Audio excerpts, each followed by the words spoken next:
Radio Courtoisie, la radio libre du pays réel et de la francophonie. Vous écoutez le libre journal de la Résistance française, dirigé aujourd'hui par Gérard Marin, assisté de Michel, diffusé en direct mercredi 3 juillet 2013, de 18h à 21h.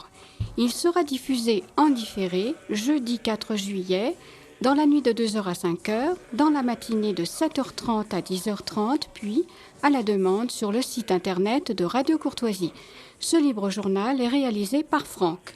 Vous pouvez intervenir au cours de cette émission par téléphone au 01 46 51 00 85, par télécopieur au 01 46 51 21 82 et par courrier électronique à courtoisie@radiocourtoisie.fr. Merci Michel et merci à notre ami Franck à la technique. Amis auditeurs, je vous salue courtoisement, que vous m'écoutiez en direct ou que vous preniez les rediffusions de la nuit prochaine et de demain matin. Avant toute chose, je tiens à remercier très chaleureusement les innombrables auditeurs qui, à la fête de la courtoisie, le 9 juin, sont venus à mon comptoir me témoigner leur amitié et leur fidélité.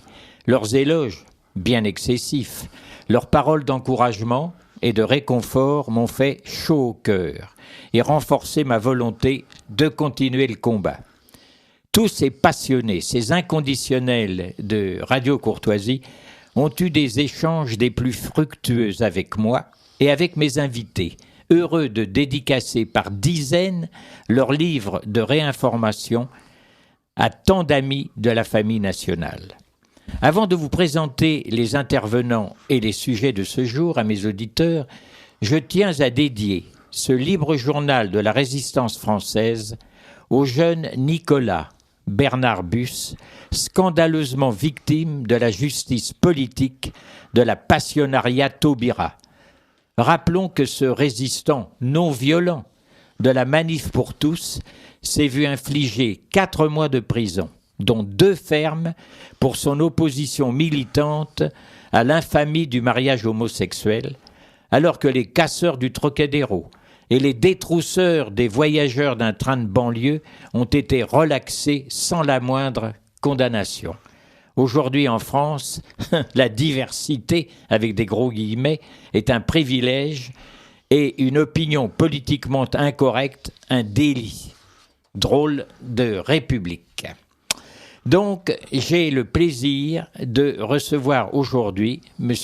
Gérard Pince, qui est docteur en économie du développement, diplômé de Sciences Po, etc. Enfin, on ne va pas énumérer toutes ses qualités, qui vient de publier un livre choc qui s'intitule « Les Français ruinés par l'immigration ». Eh oui, car l'immigration, on peut le dire, nous ruine.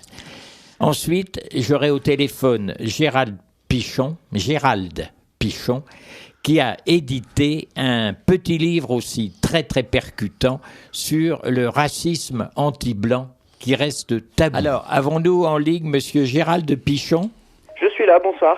Bonsoir Gérald Pichon. Alors, vous avez publié récemment un livre qui s'intitule « Sale blanc », qui a été édité par ID et qui ne coûte que 12 €. Et ce livre Sale blanc, comme le titre l'indique, c'est un livre sur un sujet qui reste encore largement tabou, malgré les efforts, par exemple, d'un homme comme Bernard Anthony et son agriffe, c'est le racisme anti-français. Alors, avant de vous donner la parole, je voudrais faire quelques réflexions, si vous le permettez. L'immigration ne ruine pas seulement la France et les Français. Elle est largement responsable de l'insécurité galopante. Elle menace gravement notre identité, notre culture, nos mœurs, nos traditions, surtout quand elle est musulmane, majoritairement musulmane, et plus gravement encore notre tranquillité et notre bien-vivre. Il est loin le temps des immigrés devenant vraiment français, comme Alain Mimoun, qui, après s'être battu pour la France, aimait à répéter « J'ai fait 10 fois le tour du monde, rien ne vaut la France ». Je crois qu'il faut saluer la mémoire de ce grand Français, qui lui avait fait un choix net et clair. hein, ce qui n'est plus le cas. Alors aujourd'hui, les déferlantes migratoires allogènes nourrissent, en marge des émeutes ethniques récurrentes, nourrissent au quotidien le racisme anti-européen, la haine du blanc, le français de souche, insulté, menacé, agressé, souvent victime de méfaits bien plus graves encore, ne se sent plus chez lui, dans sa propre patrie, et il doit céder la place. Un comble. Nique la France. Nique la France, c'est un cri de guerre. Donc, Gérald Pichon, merci d'avoir eu le courage de braver les interdits dans votre livre « Sale blanc ». J'avais envie, moi je ne sais pas pourquoi, dans ma tête c'était « salaud de blanc ». Mais bon, c'est un peu la même chose. Non, sale blanc, tout simplement. Hein, sale blanc. Car il est raciste, paraît-il, de fustiger ce racisme-là. Hein, c'est ce qu'on dit. On n'a pas le droit. On n'a pas le droit. Alors ma première question, vu l'étendue du fléau, vous dites quelque part dans votre livre que des manifestations de racisme anti-français, anti-blanc, anti-européen, on en constate dans plus de 800 zones de non-droit. Oui. Comment les sous-chiens peuvent-ils encore réagir et se défendre au lieu de déménager ? Ah, vaste question. Ah oui, parce que problème. Je comprends ceux qui déménagent, hein, ceux qui ont les moyens de déménager, ils ont sans doute raison de le faire, parce que c'est pas une vie au quotidien de subir une atmosphère qui devient irrespirable. Je crois que cette question, je crois que cette question, elle a 10-20 ans de retard, puisque on l'a bien vu depuis une dizaine d'années, malheureusement ou heureusement, je ne sais pas, la plupart des Français de souche ont déménagé, ont fui, ce qu'on appelle le white fly, ont fui ces quartiers de l'immigration, puisqu'ils en ont été chassés. C'est la thèse de mon livre, ce que j'appelle une purification ethnique à petite échelle. Ils ont été chassés parce qu'ils étaient blancs, parce qu'ils représentaient l'ennemi pour les bandes ethniques. Ils ont dû fuir, vendre leur appartement souvent à moindre coût et partir. Il y a eu la semaine dernière une interview dans le journal Minute où une famille qui venait de province, je crois qu'il venait d'Angers, s'est installée en banlieue parisienne, et elle racontait son calvaire pendant plusieurs mois, et à la fin, ce qu'elle explique très bien, après que son ex-mari et un ami à elle aient été lynchés par une bande ethnique, elle a été obligée de déménager en une nuit sous la protection de la police et mettre son appartement en vente, qu'elle a revendu bien moins cher qu'elle l'avait acheté. Donc ah oui, il y a ce problème. Il y a ce problème-là. Donc il y a un autre problème, c'est qu'elle a été fortement traumatisée par les agressions verbales. Sa fille, qui avait le malheur d'être trop pâle pour ses condisciples dans sa classe et dans la cour de récréation, elle est carrément traumatisée. Elle était obligée de repartir en province pour pouvoir continuer sa scolarité et aborder l'adolescence sous de meilleurs auspices. Donc on le voit bien, le racisme anti-blanc, moi le terme que je préfère, c'est la haine anti-blanche. La haine anti-blanche, oui. La haine anti-blanche est présente partout en France actuellement. J'ai listé avant l'émission en quelques mots. Il y a eu en quelques endroits, il y a eu à Agen, il y a quelques jours, 3 Marocains qui ont attaqué 2 Françaises avec des insultes anti-français. C'est dans la presse locale. Il y a eu à Grenoble la semaine dernière un gérant de supermarché qui a été poignardé par un individu qui a eu des insultes pareilles anti-françaises avant de l'attaquer. Ah. Et à Lille, en milieu du mois de juin, il y a eu une affaire qui est passée au tribunal où un jeune homme a été martyrisé par trois voyous où il y a eu plusieurs insultes comme sale blanc. Ils ont même pas hésité à le torturer. Puis surtout, je crois que l'agression elle a été signée parce qu'ils ont mis, je crois sur le mur, ils ont tagué nique la France et nique les blancs. Oui, c'est ça. Ça c'est le comble. Alors on accueille généreusement. Bien trop généreusement, des dizaines de milliers, des centaines de milliers d'étrangers, et un certain nombre d'entre eux vous crachent à la figure. pour le moins. Bon, sans parler, alors, tout ça transpire à travers les infamies que chantent, je mets des gros guillemets, que chantent les rappeurs, hein, parce que là, la haine du blanc, la haine de la France et des Français, elle éclate. Là, j'ai sous les yeux des textes, non mais c'est absolument hallucinant. Et ces gens-là, ils continuent de sévir. Il y a longtemps qu'on aurait dû les foutre à la porte. Il n'y a pas d'autre mot. Hein. Oui, alors, vous écrivez... Le souci principal, c'est pas... moi, je suis... ce que j'explique, ce que je dis souvent dans mes conférences et dans le livre, c'est que je suis pour la liberté d'expression. Oui. La liberté d'expression, elle est... oui, mais à condition qu'elle soit totale, ce qui n'est pas le cas, vous le savez. Donc, si on a le droit d'insulter la France, je pense qu'on a le droit aussi de chanter l'amour de la France. Exactement. Le souci, c'est que ces rappeurs, la plupart du temps, ils sont pas bien conscients de ce qu'ils chantent, et il faut plutôt regarder du côté des grandes compagnies de disques qui font leur promotion, qui eux savent vraiment ce qu'il y a derrière les textes. Et puis cette haine, il faut se poser la question d'où elle vient, et cette haine, elle n'est pas innée dans leur culture extra-européenne, elle vient plutôt ce qu'on leur apprend à l'éducation nationale et ce qu'on leur apprend dans les médias. L'armée rouge, comme dit très bien Roger Olindre, l'éducation nationale. Mais là, j'ai un extrait sous les yeux. Flippe pour ta femme, tes enfants, pour ta race. On s'est installé ici et c'est vous qu'on va mettre dehors. Oui. Voilà. Oui, c'est le groupe, je crois qu'il s'appelle, j'ai plus le nom du groupe en tête, mais je crois que c'est un groupe de rap français, oui. Faudrait changer les lois et pouvoir voir bientôt à l'Élysée des Arabes et des Noirs au pouvoir. Oui, et vas-y. Oui, ça c'est le groupe Sniper. Et, au début des années 2000, quand ils ont sorti leur titre La France, il y a eu une grosse campagne de la part des identitaires pour faire interdire leur concert qui a été plusieurs fois interdit, mais le tribunal leur a donné raison, donc on peut chanter en France, il y a la liberté d'expression pour chanter Nique la France et... Attendez, Jean-Pierre Rondeau, mais la pire haine, elle vient de chez nous, elle vient de notre ventre, elle vient de ceux dont je parlais il y a pas 10 minutes. La pire haine, c'est la détestation qu'ont certains blancs et certains Français de nous-mêmes. Moi je dis, pardon aux auditeurs, mais je dis qu'on se verse des seaux d'excréments comme dans la Bible on se versait des cendres, mais absolument. Voilà, c'est ce que j'explique. Comment voulez-vous que des peuples extra-européens aiment la France alors que les Français l'aiment pas du tout? Exactement. Mais ça, on n'est pas en détestant la France. Hein. C'est ce que j'appelle le poison de la mauvaise conscience occidentale qui nous a inoculé dès notre plus jeune âge par les médias et puis par l'éducation. Et le groupe 113 qui chante face à la police, je crie tout haut, je baise votre nation. Voilà, les choses sont claires. Alors, vous dites à la page 25 de votre livre Sale blanc, Gérald Pichon, coups, insultes, viols, meurtres, tortures, tout est bon pour s'en prendre aux cochons, comme nous appellent ces voyous immigrés.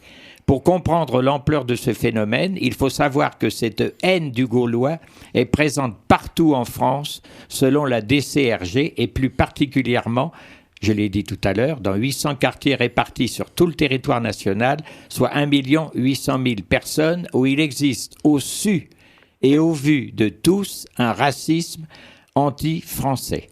Oui, ça c'est... un rapport des renseignements généraux qui date de 2005 ou 2006, si je ne me trompe pas, qui expliquait qu'il y avait 800 quartiers où il y avait clairement une haine de la France à ciel ouvert. Et c'est pas moi qui ai pris ce critère, c'est bien les ex-renseignements généraux qui ont établi ce critère-là pour montrer que il y a plusieurs centaines de quartiers en France, de cités même, voire de villes, qui sont hors de contrôle, qui ont une autre loi que celle que la loi de la République française, qui ont leur propre loi.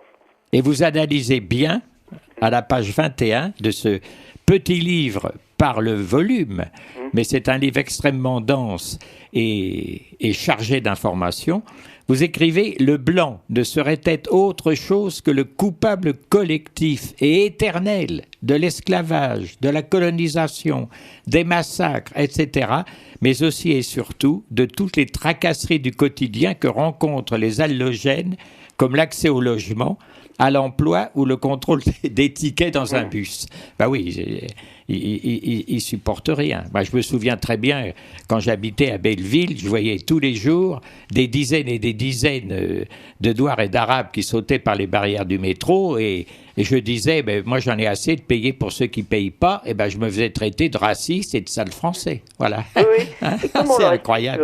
On leur explique que tout leur est dû. Tout leur oui, mais surtout toutes leur tracailleries du quotidien, c'est dû au racisme. Voilà. Il y a encore aujourd'hui un député du Parti socialiste qui a témoigné comme quoi il a été victime d'un contrôle aux faciès, donc c'est forcément raciste. Bien sûr. Tout est du racisme. Ça, c'est le chantage au racisme. Et alors, je vous félicite d'avoir rappelé les propos incroyables de l'ancien ministre délégué à la promotion de l'égalité des chances en 2005, qui s'appelait M. Azouz Begag, on n'était pas encore sous Hollande, et qui avait dit ça, il faut vraiment se rappeler tout ça.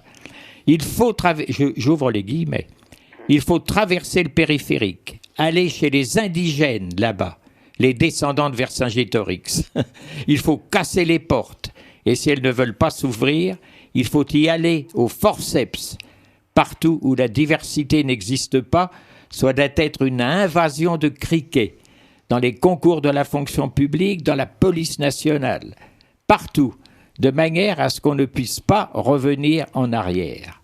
Fermez les guillemets. Et vous commentez les dizaines de milliers de petits blancs, victimes de cette haine qui n'existe pas, sont donc le prix à payer pour nos élites politiques et économiques afin de transformer le visage de la France de manière irréversible.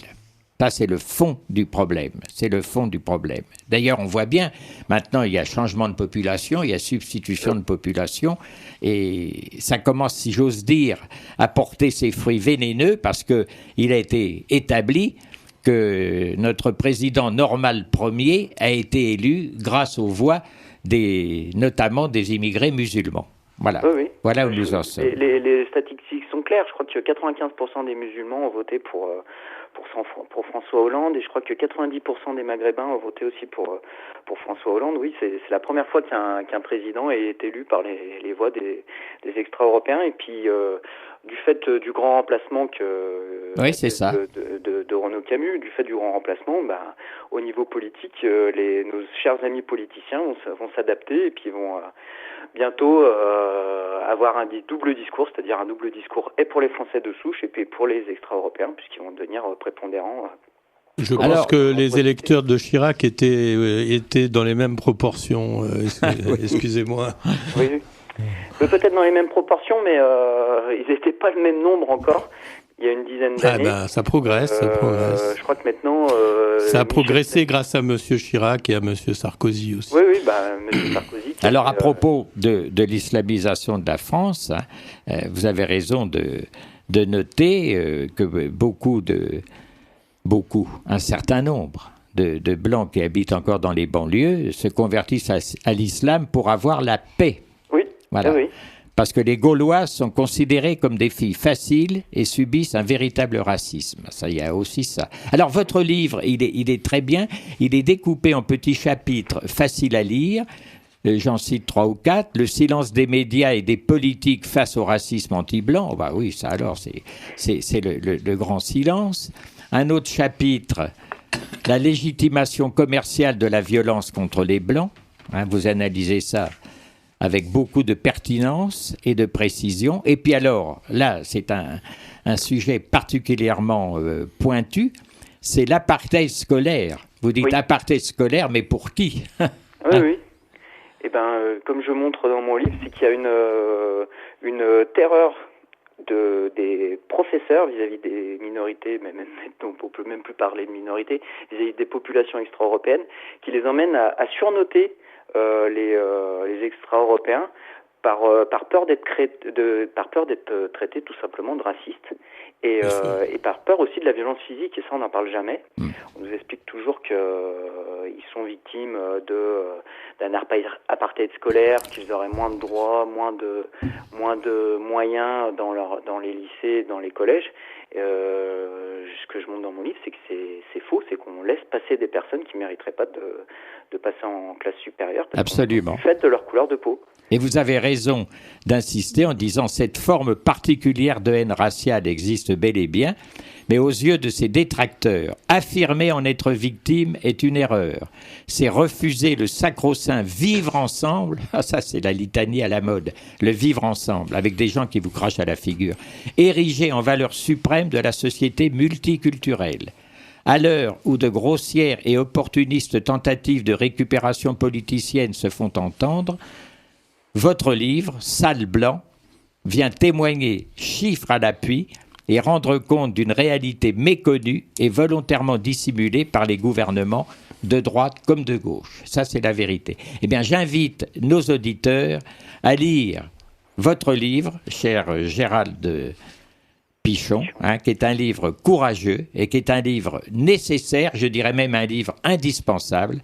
Et je les invite aussi à prendre contact avec La Griffe, 70 boulevard Saint-Germain, qui est une association, justement, de défense de l'identité française et chrétienne contre le racisme anti-blanc, contre la haine anti-blanche. Voilà. Alors, je rappelle donc que ce livre, Sale Blanc, est édité est publié par l'éditeur ID, comme des idées, et qu'il ne coûte que 12 €.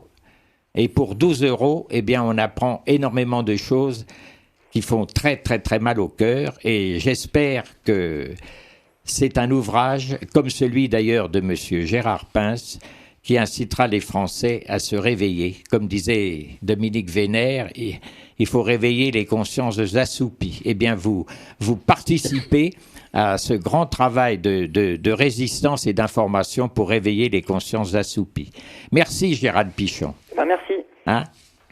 Et vous serez toujours le bienvenu à mon micro du Libre Journal de la Résistance française. Merci pour votre travail et merci pour Au revoir et bravo. Au revoir.